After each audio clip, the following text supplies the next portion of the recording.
नमस्कार दोस्तों। Iran, Israel और अमेरिका के युद्ध का अगर सबसे ज्यादा फायदा किसी ने उठाया है तो वो ये इंसान है। यह है किम जोंग उन, जो कि उत्तर कोरिया का तानाशाह है और ये अब लगातार दक्षिण कोरिया को डरा रहा है। दक्षिण कोरिया वालों को बोल रहा है, भाई साहब तुम्हारी रक्षा का जिसने वादा किया था वो ईरान युद्ध में बिजी है और तुम्हारी रक्षा के लिए जो भी हथियार यहाँ पर लगा रखे थे वो हथियार भी एक एक करके अमेरिका यहाँ से निकाल निकाल के ईरान ले जा रहा है। अब तुम्हारा क्या होगा और तुमको मुझसे कौन बचाने वाला है। तो इन दिनों दक्षिण कोरिया की जनता बहुत बुरी तरीके से खौफ में है और खौफ में आने के पीछे की कई सारी वजह हैं, क्योंकि लगातार भाई साहब नए नई मिसाइलों का परीक्षण भी कर रहे हैं और पूरी दुनिया को ये संदेश भी दे रहे हैं कि हमसे मत अड़ना, है ना, हमसे मत टकराना, नहीं तो हमसे बुरा और कोई नहीं है। तो आज के इस वीडियो में हम चर्चा करेंगे कि आखिरकार उत्तर कोरिया दक्षिण कोरिया को क्यों डरा रहा है और क्यों ईरान युद्ध का फायदा ये उठा रहा है। शुरुआत करते हैं आज के इस वीडियो की। मेरा नाम है अंजलि और मैं आप सभी का स्वागत करती हूँ एग्जाम नारी के यूट्यूब प्लेटफॉर्म पर। सबसे पहले आप जरा यहाँ पर देखिए, अभी हाल ही में खबर निकल के आती है कि अमेरिका ने थार्ड को हटाया तो दक्षिण कोरिया को डराने में जुट गया है किम जोंग उन। यानी कि हुआ क्या था, अब आप देखिए, ईरान अमेरिका का युद्ध चलते हुए पिछले 40 दिन तो बीत चुके हैं। अभी एक दो दिन से नहीं लड़ा रहे हैं, लगभग 40 दिन तो ये लड़ा है ना, 40वें दिन युद्ध रुका। अब जब युद्ध चल रहा था तो अमेरिका के खाड़ी देश के अंदर जितने भी बेस बने हुए हैं उनके आसपास लगभग इसने अपने एयर डिफेंस सिस्टम, यानी कि अमेरिका का जो एयर डिफेंस सिस्टम है थार्ड, इसको यहाँ पर इसने तैनात कर रखा था। पर लगभग थार्ड की हवा निकल गई और इसी वजह से अमेरिका ने अमेरिका से थार्ड सिस्टम को मंगवाने से बढ़िया है उन देशों से अपने हथियार को निकालना शुरू किया जो एशिया के अंदर मौजूद हैं। और आप सभी जानते हैं कि जापान के अंदर अमेरिका का एयर डिफेंस सिस्टम है। जापान के जस्ट पास में अगर हम दक्षिण कोरिया की बात करें तो दक्षिण कोरिया भी अमेरिका की सरपरस्ती में है और वहां पे भी इसने अपना हथियार रख रखा है। तो अमेरिका ने अपना थार्ड सिस्टम यहां से निकाल कर कहां भिजवा दिया है, खाड़ी देशों के अंदर भिजवा दिया। तो अब आप देखिए, ये जो आपको रेड कलर में इलाका दिखाई दे रहा है ये है नॉर्थ कोरिया, उत्तर कोरिया, किम जोंग का देश है ना। और ये वाला जो इलाका आपको दिख रहा है साउथ कोरिया, इसकी सुरक्षा का वादा किया है अमेरिका ने। कब किया था? जब 1950 से 53 के बीच में एक लड़ाई हुई थी, है ना। और उसी लड़ाई के दौरान आज ये जो दो देश बने हुए हैं ना, उसकी वजह भी अमेरिका है। यहाँ बॉर्डर जो खींची गई है उसकी वजह भी अमेरिका है। और अमेरिका ने बोला था कि तुमको कोरिया का तानाशाह कभी परेशान नहीं करेगा अगर मेरी सेना यहाँ पर आकर बैठी रहेगी, मेरे एयर डिफेंस सिस्टम अगर यहाँ पर आकर बैठे रहेंगे तो तुम्हें कोई परेशान नहीं करेगा। अब भाई साहब क्या हो रहा है, ईरान युद्ध चल रहा है। ईरान में जो जो चीजों की जरूरत है वो जिन जिन देशों में उसने लगा रखी है वो निकाल के लेके जा रहा है। तो अब इस दक्षिण कोरिया के अंदर अमेरिका का डिफेंस सिस्टम पड़ा हुआ था, फाइटर जेट थे, तो वो सब हथियार यहां से निकालकर अमेरिका कहां रवाना कर लिया, खाड़ी देशों की तरफ लेके चला गया। और उसी बात का मजाक उड़ाते हुए किम जोंग उन ने कहा था कि आज तो केवल हथियार लेके गया है, वो जल्द ही दिन ऐसा आएगा जब अमेरिका अपनी जो 30-40 हजार सेना को यहाँ पर तैनात कर रखा है, अपनी इन सेना को भी निकाल कर ले जाएगा। और जिस दिन अमेरिका ने यहाँ से सेना हटा दी, तुम्हारा क्या होने वाला है जरा सोचो, क्योंकि मैं फिर जरूर यहां पर हमला करूंगा।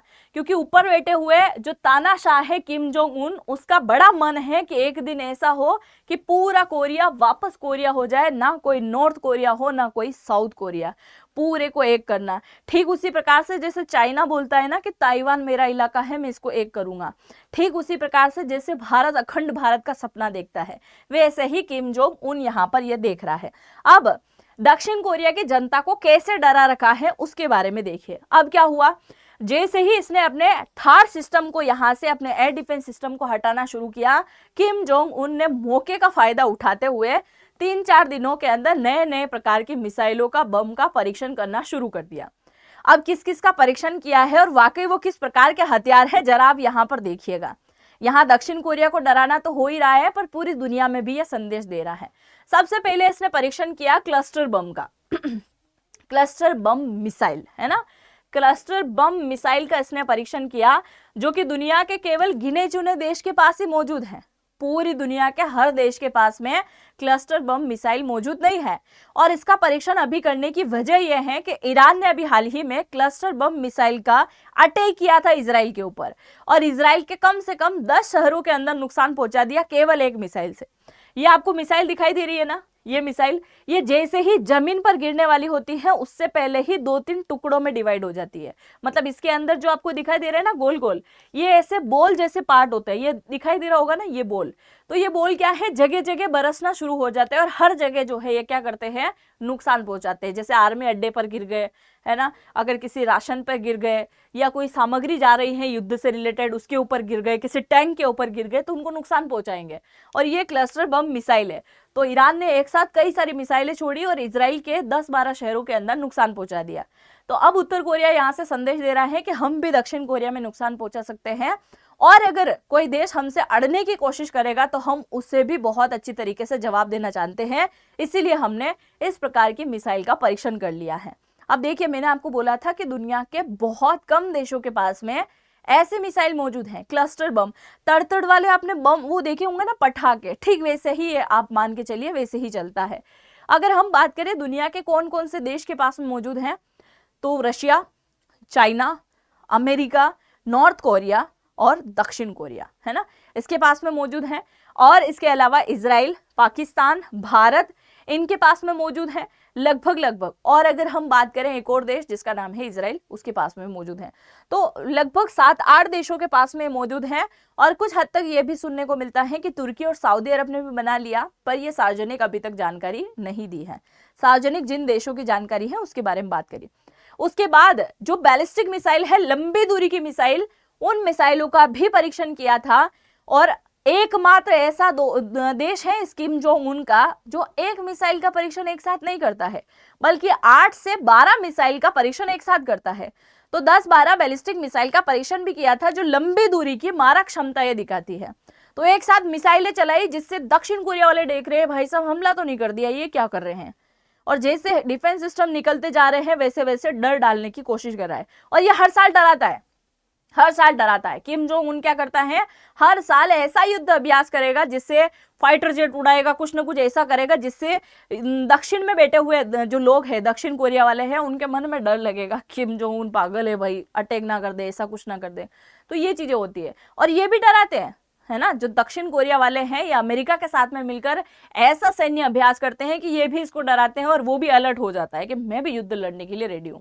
अच्छा, अब हम आ जाते हैं एक और जो परीक्षण किया है उसके ऊपर। एक और परीक्षण हुआ है इलेक्ट्रोमैग्नेटिक फाइबर का। ये क्या होता है, तो एक बात इसने ईरान युद्ध से सीखी है कि अमेरिका केवल उन देशों के ऊपर हमला करता है, उन देशों के ऊपर हावी होता है जिनके पास में युद्ध के लिए हाई टेक्नोलॉजी वाले हथियार मौजूद ना हो। आप देखिए, ईरान केवल मिसाइलों के दम पे लड़ाई लड़ रहा है, हाई टेक्नोलॉजी वाले इतने हथियार नहीं है उसके पास। पर उत्तर कोरिया हाई टेक्नोलॉजी वाले हथियार बना रहा है। अच्छा, हथियार को साइड में रखो, अगर हम परमाणु की भी बात करें, जिन देशों के पास परमाणु है उसके ऊपर हाथ नहीं डालेगा अमेरिका। जिनके पास परमाणु नहीं है उनको दबाएगा। आप देखो, वेनेजुएला की बात कर लो, क्यूबा की ही बात कर लो, ईरान की बात कर लो, किसी देश के पास में परमाणु होता है उसके ऊपर अमेरिका हमला नहीं करता है, और जिसके पास नहीं है उसके ऊपर बहुत आसानी से कर देता है।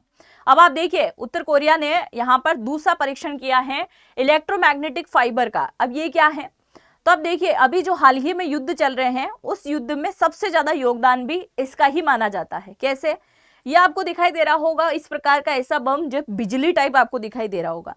जैसे ही इस मिसाइल को छोड़ा जाएगा, इस प्रकार का बम मिसाइल टाइप का जो रहेगा, इसको छोड़ा जाएगा फाइटर जेट के माध्यम से, और ये कहाँ गिरेगा, जो बिजली घर रहेंगे, जो बिजली के खंभे या तार रहेंगे उनके ऊपर जैसे ये गिरेगा, पूरे शहर की एक साथ बिजली ये गुल कर सकता है। यानी शहर के शहर बिजली पूरी तरीके से तबाह हो जाएगी। और अगर किसी देश की बिजली पूरी तरीके से तबाह तो फिर इंटरनेट भी तबाह है, इंटरनेट तबाह तो बैंकिंग पूरी तरीके से तबाह, और बैंकिंग तबाह है तो अर्थव्यवस्था पर बहुत बड़ा उसका इफेक्ट देखने को मिलेगा। तो इसने इस प्रकार की मिसाइल का भी परीक्षण कर लिया कि मैं 1 सेकंड में बैठा बैठा कई सारे देश की, कई सारे शहरों की बिजली गुल कर सकता हूं। इसका भी इसने सफल परीक्षण यहां पर करके दिखाया है। और अब सोचने वाली बात यह है कि किम जोंग उन लगातार बोल रहा है कि मैं और भी नए नए प्रकार के हथियारों का परीक्षण करने वाला हूं, बस मुझे इंतजार है कि कभी अमेरिका यह स्टेटमेंट दे कि ईरान युद्ध चल रहा है, अब लगातार सेना की जरूरत है, दक्षिण कोरिया की सेना भी वहां जाए, दक्षिण कोरिया के अंदर बैठे हुए अमेरिकी सेना भी वहां जाए, तो फिर इस दक्षिण कोरिया को मुझसे कोई नहीं बचा सकता है। बाकी किम जोंग उन को लेकर आप क्या सोच रहे हैं कि भाई साहब खतरनाक वाला तानाशाह है और सही मौके का सही इंतजार करके सही वॉर करने के लिए जाना जा रहा है। आप जो भी सोचते हैं लिखिएगा जरूर। अगर मुझे इंस्टाग्राम पे फॉलो करना चाहें तो अंजलि वॉइस के नाम से आपको मेरी आईडी मिल जाएगी, आप मुझे यहाँ से फॉलो कर सकते हैं। तो आई होप मेरे द्वारा दी गई जानकारी आपको समझ में आई होगी। अगर आज जेनेटिव एआई, जो अभी आप एआई वीडियो देख रहे हैं ना, ट्रम्प का, नेतन्याहू का, इन सब का, ये अगर आप बनाते सीखना चाहते हैं तो जनरेटिव एआई का कोर्स जरूर से ज्वाइन कीजिएगा। 40 घंटे की क्लास में आप सीख जाएंगे और ये कोर्स आपको मिलेगा इसी वीडियो के कमेंट सेक्शन में पहला कमेंट, और उस पर जाकर टैप करेंगे तो ऐसा फॉर्म ओपन होगा, उसको भरिएगा और उसमें डिस्काउंट कोड नारी100 जरूर से डालिएगा जिससे अच्छा डिस्काउंट मिल जाए। मिलते हैं नेक्स्ट वीडियो में। जय हिंद, जय भारत।